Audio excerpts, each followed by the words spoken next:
नाज़रीन, मियाँ शहबाज शरीफ की जो हुकूमत है वो एक ऐसे तंग रास्ते पर चल रही है जिसके एक तरफ खाई है तो दूसरी तरफ एक बड़ा गड़ा, और सर के ऊपर इस वक्त हुकूमत के जो कंटेम्प्ट ऑफ कोर्ट की तलवार है वो लटक रही है। ये तलवार जो है आने वाले चंद दिनों में या चंद हफ्तों में गिर सकती है हुकूमत के ऊपर, और अगर ये गिरती है तो देखना ये है कि इससे वज़ीर-ए-आज़म शहबाज शरीफ की हुकूमत का मुकम्मल शराजा बिखर जाएगा या कुछ अफराद की जो है कुर्बानी होगी। अगर तो कुछ अफराद की कुर्बानी हुई तो ये भी शहबाज शरीफ साहब के लिए इस वक्त जो है विन विन जो है पोजीशन होगी, और यकीनन वो सजदा शुक्र जो है वो बजा लाएंगे कि उनकी हुकूमत तो बच गई। लेकिन ऐसा जो है अभी होते हुए नज़र नहीं आ रहा, क्योंकि माजी में एक केस ऐसा है जिसमें कंटेम्प्ट ऑफ कोर्ट के अंदर यूसुफ रज़ा गिलानी, जो कि पाकिस्तान पीपल्स पार्टी के सीनियर रहनुमा भी हैं, उनकी हुकूमत को सुप्रीम कोर्ट ऑफ पाकिस्तान ने ख़त्म किया था। हाँ, इसमें एक नुक्ता अहम है कि उस वक़्त जो यूसुफ रज़ा गिलानी थे उन पर जो कंटेम्प्ट ऑफ कोर्ट लगी वो ये था कि उन्होंने सुप्रीम कोर्ट के कहने के ऊपर ख़त नहीं लिखा था। शहबाज शरीफ जो है, जिन्हें इस वक्त पाकिस्तान तहरीक इंसाफ के वकला ने अपनी कंटेम्प्ट ऑफ कोर्ट की जो अपील है या उनकी जो पिटीशन है उसमें पार्टी बनाया है और इसमें उनके दीगर वज़रा को भी शामिल किया है, इस हवाले से एक मुश्किल मरले से गुजरते हुए नज़र आ रहे हैं। जहाँ तक इसके अंदर बिल्कुल वाज़ेह हो चुका है कि वज़ीर दाखिला जो है मोहसिन नकवी साहब, उनका नाम शामिल नहीं किया गया, हालांकि ये जो सारा मामला था इसे देखना तो वज़ीर दाखिला ने था। और मोहसिन नकवी, जो कि दूसरे लफ्ज़ों में ये कहा जा रहा है कि वो इस वक्त प्राइम मिनिस्टर इन वेटिंग भी हैं। जहाँ तक वज़ीर दाखिला मोहसिन नकवी का ताल्लुक है तो उनके असर और रसूख और उनकी ताकत का अंदाज़ा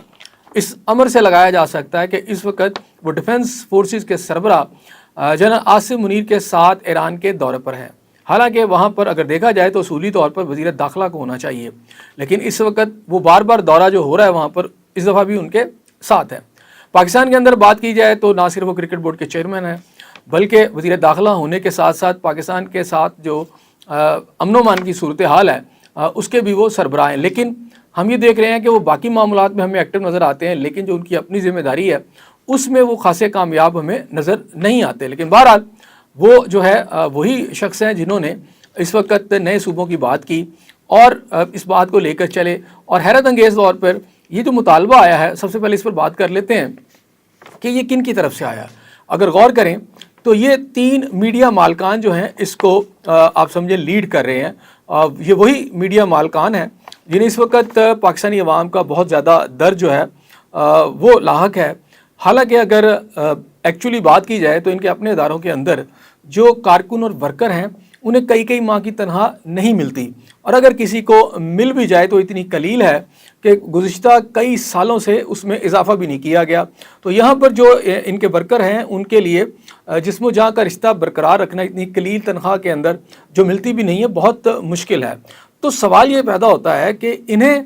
इतना दर्द क्यों अवाम का जागा है। तो अगर गौर करें तो ये सारा वो तबका है जो कि पाकिस्तान के इस वक्त वसाइल पर काबिज़ है, और ये मीडिया मालकान या इनके साथ जो बाकी लोग हैं वो सेहत के बिज़नेस और तालीम के जो एक बड़ा खुशरुबा बिज़नेस है उसके ऊपर छाए हुए हैं। यानी वही तालीम जो इस वक्त किसी कॉलेज में या किसी यूनिवर्सिटी में जो इनके ज़ेरे मातहत है वो वहाँ पर अगर कोई स्टूडेंट जो है वो दाखिला लेता है तो उसकी फ़ीस लाखों में उसे अदा करनी पड़ती है। इसी तरह इलाज की सूरत हाल है कि लाखों में ये इलाज होता है। तो फिर ऐसा क्या मसला है? यकीनन इस कहानी को समझना कोई ज़्यादा मुश्किल नहीं है। पाकिस्तान के मुक़्तदर हलकों ने उन्हें भी यकीन दिलाया कि अगर वो इस इशू को लेकर साथ चलते हैं तो डेफिनेटली जो नए सूबे बनेंगे उसका जो इक़्तिदार होगा उसमें जो वसाइल होंगे वो उनको भी मिलेंगे और उनको अपना बिज़नेस भी जो है वो भी फ़रोग़ करने में आसानी रहेगी। अब चलते हैं नाज़रीन सुप्रीम कोर्ट ऑफ पाकिस्तान की तरफ। तो supreme court of Pakistan is also walking A tight रोप, इसलिए कि अगर वो अपने एक वाज़ेह ऑर्डर को इम्प्लीमेंट नहीं करवा सकती और तौहीन अदालत में अगर वो छोड़ देती है उस रिव्यू पिटीशन के ऊपर जो कि गवर्नमेंट ने की है, तो फिर डेफिनेटली इसके वक़ार का, इसके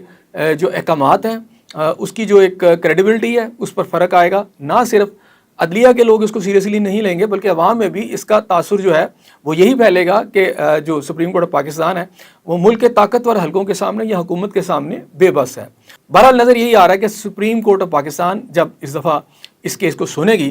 तो फिर डेफिनेटली तौहीन अदालत की जो कार्रवाई है मुमकिन तौर के ऊपर हुकूमत के ख़िलाफ़ जाएगी, और इसके असरात क्या आते हैं या इसके नताइज क्या आते हैं ये आने वाला वक्त बताएगा। लेकिन यही लग रहा है कि घड़ी की टिक टिक शुरू हो गई है।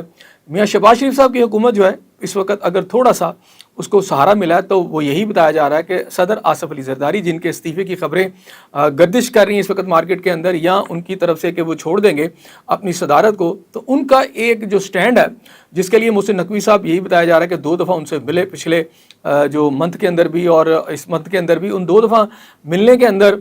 جو پیغام تھا مقتدرہ کا وہ پہنچایا گیا، اور پھر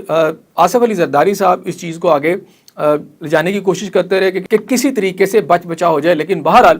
جب ایک بہت زیادہ زور پڑا صوبوں کے حوالے سے تو پھر انہوں نے انکار کر دیا کہ وہ سندھ کے صوبے جو ہے اس کے مزید ٹکڑے نہیں ہونے دیں گے۔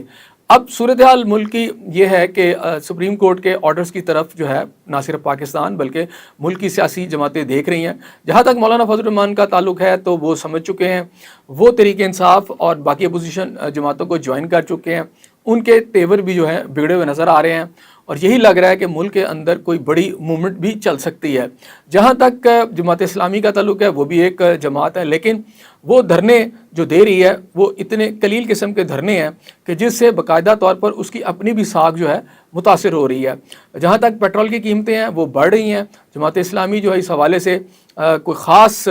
اثر اپنا نہیں کر پا رہی گورنمنٹ کے اوپر، اور آج نعیم الرحمان صاحب جو جماعت اسلامی کے امیر ہیں وہ بھی بڑے اکھڑے ناراض میڈیا سے رہے جب ان سے باتیں کی گئیں اس حوالے سے کہ جناب آپ کے جو دھرنے ہیں وہ کوئی اثر نہیں پیدا کر رہے، تو یہ دوستانہ دھرنے تو نہیں ہیں، تو اس کے اوپر جو ہے وہ تھوڑے ناراض بھی نظر آئے۔ بہرحال جماعت اسلامی جو ہے وہ بھی کیا کسی گیم کے اوپر ہے، کیونکہ حکومت کو پریشر ڈالنے کے لیے یہی کافی ہے کہ وہ دھرنے دے کر لاہور کے اندر بیٹھ جائے، حالانکہ جو اس کا ٹارگٹ ہے وہ اسلام آباد ہونا چاہیے کہ جہاں سے جو پرائسز ہیں پیٹرول کی یا بجلی کی کنٹرول کی جاتی ہے وہیں سے اسے ختم کیا جا سکتا ہے۔ بہرحال جہاں تک مقتدر حلقے ہیں ان کی گیم بھی بڑی باریک ہے۔ یہ بھی غور کرنے والی بات ہے کہ سپریم کورٹ جو کہ کہا یہی جا رہا ہے کہ یہ بھی جو ہے مقتدرہ کے سامنے جو ہے ڈھیر ہو چکی تھی، وہاں سے عمران خان کے حوالے سے فوری طور پر کسی پٹیشن کا قبول ہونا، اس پہ کارروائی ہونا، آرڈر آ جانا، اور پھر اس آرڈر کی امپلیمنٹیشن جو ہے اسے پورا نہ کیا جانا، اس کے پیچھے کون ہو سکتا ہے اور یہ کون سے ایلیمنٹس ہیں جنہوں نے یہ سب کچھ کیا؟ کیونکہ یہ اسی طرح ہے کہ آپ چور کو کہتے ہیں چوری کر لو اور پولیس کو کہتے ہیں اسے پکڑ لو، تو اس کا سارا نقصان جو ہے ملک کا جو جمہوری نظام ہے اسے پہنچتا ہوا نظر آ رہا ہے۔